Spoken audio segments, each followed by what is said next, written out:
Bienvenue sur le podcast Liberté libérale. Je suis Aurélie, psychologue entrepreneur.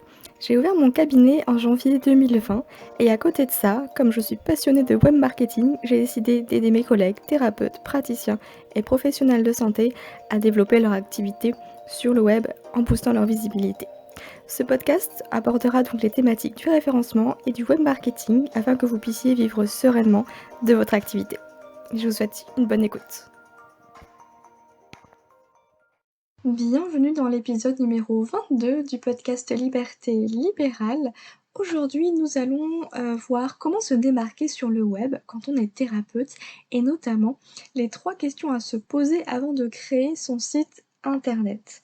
Avant de commencer, je vous le rappelle, vous avez toujours la checklist, les 2 checklists gratuites à télécharger pour avoir un site WordPress au top avec les 9 pages à voir sur son site et les 9 plugins à télécharger quand on est sur WordPress. Je vous mets le lien directement dans les notes de l'épisode, c'est totalement gratuit et sachez également que la formation pour créer son site internet soi-même est enfin disponible, donc si jamais vous avez manqué l'information, je vous mettrai également le lien dans les notes de l'épisode. Commençons sans plus attendre avec ce nouvel épisode de podcast qui va être plutôt court aujourd'hui. Alors la première chose à faire, avant de mettre les mains dans le cambouis, comme on dit, c'est de se poser un certain nombre de questions afin de créer un site optimisé à la fois pour Google, mais aussi et surtout pour convertir vos visiteurs en patients, parce que c'est quand même le but de pouvoir obtenir un agenda rempli, avoir des rendez-vous grâce à votre site internet. Alors la première question à vous poser, c'est pourquoi voulez-vous créer un site internet ? Il est important de se demander quel sera l'objectif principal de votre site. En voici plusieurs. Être visible, convertir vos visiteurs en patients, vendre des programmes en ligne, être reconnu dans votre domaine. Alors bien sûr, vous pouvez avoir plusieurs objectifs, mais je vous conseille d'en déterminer un principal pour mettre votre focus dessus. Si votre but est d'être visible, il faudra penser à votre stratégie de visibilité en prenant en compte le référencement naturel et inclure une page de blog afin de rédiger des articles régulièrement. En réalité, quel que soit votre objectif principal, le SEO de votre site doit être une de vos préoccupations. Si jamais vous ne savez pas de quoi je parle, vous avez la formation Visibilité Plus qui a été créée et pensée pour aider les thérapeutes à optimiser leur référencement grâce à des articles de blog. Je vous mettrai également le lien dans les notes de l'épisode. Et comme je vais me le dire très souvent, être sur le web, c'est bien, mais être visible, c'est mieux. Alors pensez toujours à votre référencement en tant que site, parce qu'aujourd'hui, il y en a tellement sur le marché qu'il est difficile de pouvoir remonter dans les premières places de Google. Et on sait que la première page, c'est quand même le Graal, parce que sinon, deuxième, troisième et les autres pages, c'est comme si vous n'existez pas. Donc oui, le SEO, le référencement naturel, c'est quand même important pour réussir à être visible. Et du coup, avoir plus de patients, remplir votre agenda de thérapeute, bien entendu. Ça, c'était pour la première question à se poser. Pourquoi voulez-vous créer un site internet ? La deuxième question à se poser, c'est à qui je m'adresse ? C'est la question de la cible, du patient idéal. Encore lui, je sais. C'est une étape indispensable dans la création de votre site web.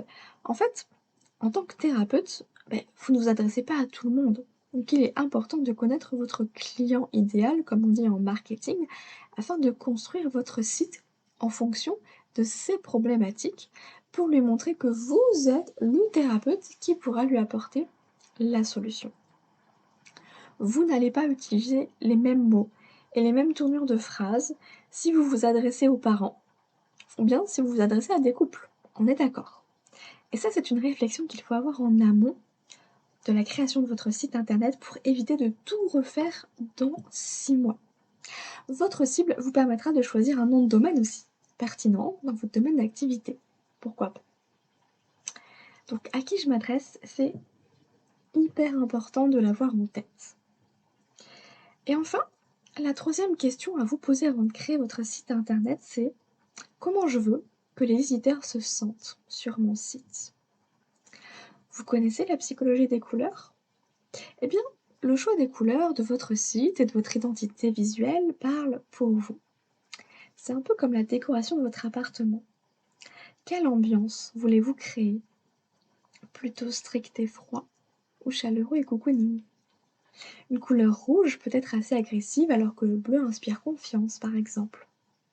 Eh bien, ce sont autant de détails qui feront que votre site aura été pensé de A à Z pour vos patients et ainsi vous démarquer de vos concurrents par le choix des couleurs, le choix des mots, la construction de vos pages.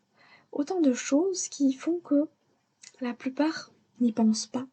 Ce sont des petits détails que finalement les thérapeutes n'ont pas en tête quand ils vont construire leur site. Ils se disent: «Bon, bah, faut juste que je fasse un site histoire de faire un site, pour que je sois en ligne et qu'on puisse me trouver».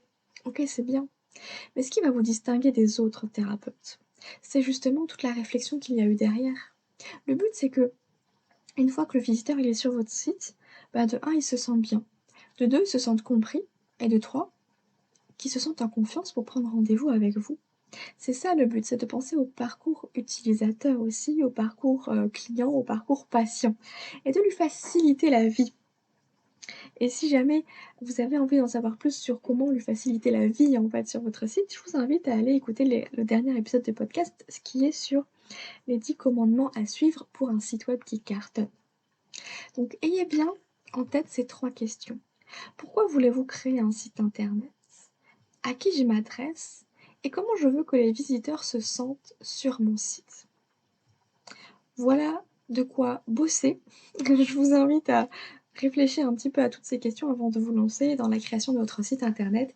Et si vous avez envie de vous lancer tout seul et avec juste une aide pour y arriver, je vous rappelle que ma formation pour créer son site web est actuellement disponible. N'hésitez pas si vous avez des questions. Moi, je vous souhaite une très bonne journée, très bonne soirée en fonction du moment où vous m'écoutez et je vous dis à très bientôt.